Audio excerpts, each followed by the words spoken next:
भगवान दिव्यांग करिछंती सत हेले देइछंती गोटिए दिव्य मन। जड़े सुस्थ और रोजगारक्षम व्यक्तिर हृदय कण एते बड़ होई पारिबो। गोटिए हातरे आशाबाड़ी अन्य हातरे बापांकर परिश्रा थळे। निजे दिव्यांग टंका रोजगार कोनोसी नाही माध्यम। एमिति स्थिति रे कांधकु नेइछंती बापांक दायित्व। एही दायित्व को से निजर कर्तव्य भाबी करि चलिछंती। पुराण रे आमे श्रवण कुमार परशुरामको ठारू आरंभ करी रामंक जाए अनेकंक कथा शुणिछु, जेउमाने कि जन्मदातांक पाई निज जीवन को उत्सर्ग करि देइथिले। हेले केन्द्रापड़ा मार्साघाई ब्लॉक गरजंगा पंचायत कुआरपाड़ गाँवर धीरेन साहू सेमानक ठारू संपूर्ण अलगा और अनन्य। कौन कर नकले न हो बुढ़ा बापटी से अंडा खाई पारनि। मुझे कष्ट मस्टे नई भरा दे उठी बापा सेवा करुच्ची, बापा को खाया दौर, बापा को गाधे दौर, रोसे बास सब निजे मुझे कर। मो बापा हूँ मोर भगवान, मो सबकि आ बापा सेवा करी। बापा रही मोर तो भरोसा दे बापा दौचे।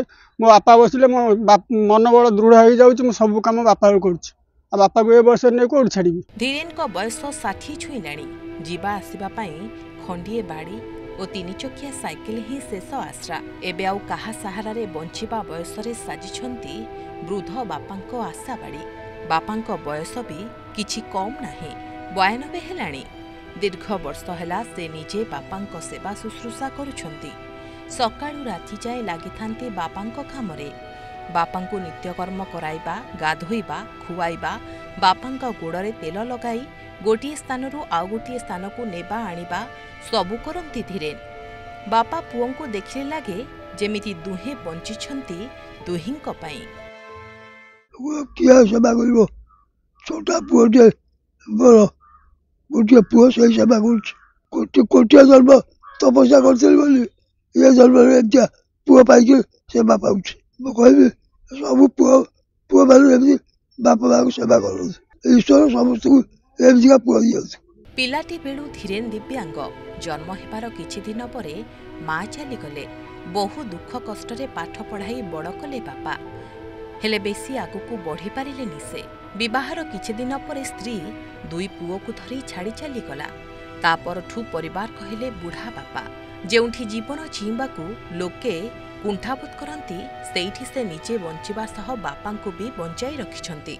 ठाकुरंकर जहाँ बरा थब मो द्वारा बापा जति दिन सेवा पाइबे सेति दिन सेवा सेवा मुझे करथि। मो जीवन थबा पर्यंत बाप जीवन थबा पर्यंत मुझे बापा सेवा करथि। चाहूँगी जदि मो अकर्मण मो बुढ़ा बाप आम 2 जन जदि किसी सरकारी साहाय्य किसी मिलता कि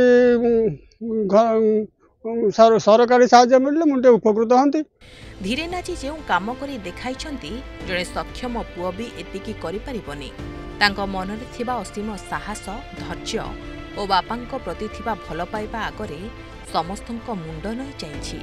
जिए सुनुछि प्रशंसा न करी रही पारुनी। तांकर तो आमे छोट बळु देखिया होछि बहुत प्रकार समस्या रहउछि, बहुत प्रकार असुविधा। से निजे विकलांग पोल्य बाड़ी धरी चालुचंती, पर बाड़ी सहारा चालुचंती। किंतु तांकर भी घरे गोटे बापा अछंती, वृद्ध बापा 92 वर्ष हेलाइ। तांकू से भी निजे चली पारनाती। तांको बापा के सेवा भी से निजे करूचंती। खाया पिया निजे भी ठीक से खाई पारनाती। निजे जहाँ जति खाउचंती बापा को भी निजे निजे खुआई दउचंती। बापा को सेवा भी करूचंती। आ भल मंद सब से निजे ही करूचंती। तांकर किछि एमती रोजगार टिके भी नाही। मु जा जानिछि, देखिछि, बुझिछि से दिव्यांग होई पारंती। शरीर गठन कला दृष्टि से दिव्यांग, किंतु मानसिक स्तर रे से दिव्यांग नुहंती। मानसिक स्तर रे से बेस सुदृढ़ सशक्त एवं जे कि पितांक पई अत्यंत समर्पित और उत्सर्गीकृत संतानटीए। उत्तीर्ण बयस रे बापा को पई से संपूर्ण रूपे समर्पित एक प्रभावी उदाहरण साजिचंती धीरेन कुमार साहू। वर्तमान पीढ़ी पई एभली पुत्र विरल, एभली पितृपूजा मध्य विरल। आजिर स्वार्थ सर्वस्व दुनिया रे आधुनिकतार द्वाही देई परिणत बयस रे बापा मां को पचारु नाहंती पुओ झियो। किए घरु तड़ी देउछि तो आउ किए नै जराश्रम रे छाड़ी देउछि।